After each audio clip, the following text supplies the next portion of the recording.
நல்ல எம்ப்ளாயீஸ் வேலையில நிக்க மாட்டேங்கிறாங்க.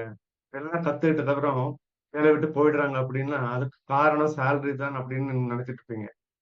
ஆனா, கண்டிப்பா சேலரி மட்டும் கிடையாதுங்க.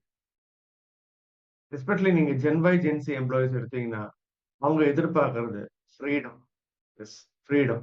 அதே மாதிரி தான் அவங்க எதிர்பார்க்கிறது என்னன்னா, கிளாரிட்டி வேணுங்க. கிளாரிட்டி இல்லாம முதல்ல எல்லாம் நான் வேலை பண்ணும்போது, என்னது ஜாயின் பண்ணி ஒரு 10 நாள் கழிச்சதுக்கு அப்புறம் தான் டேபிள்ல சேரே கிடைக்கும். இப்பல்லாம் அப்படிலாம் அவங்க ஒத்துக்க மாட்டாங்க. சோ அவங்களுக்கு தேவை வந்து என்ன வேலை? எப்ப பண்ணணும்? அந்த வேலை பண்ணினா அவங்களுக்கு என்ன பெனிஃபிட் கிடைக்கும்? அது மட்டும் இல்ல. அவங்களுக்கு ஏதாவது ஒரு ப்ராப்ளம் இருந்ததுன்னா, அவங்களுடைய உயர் அதிகாரிகள டைரக்ட்டா கான்டாக்ட் பண்றதுக்கான ஆப்பர்ச்சுனிட்டி இருக்கா? இல்ல.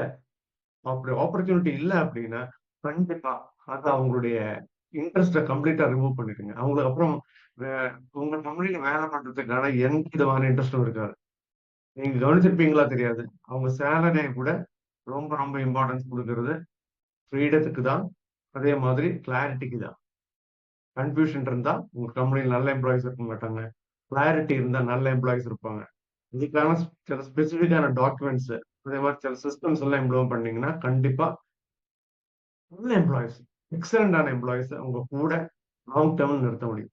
இது என்னன்னு தெரியணும் அப்படின்னா, ஜஸ்ட் ஜென் சி என்னது ஜென் ஜெட் ஜென் சின்னு கமெண்ட்ல டைப் பண்ணுங்க. டீட்டெயில் உங்களுக்கு அனுப்பி தரேன். ஓகே.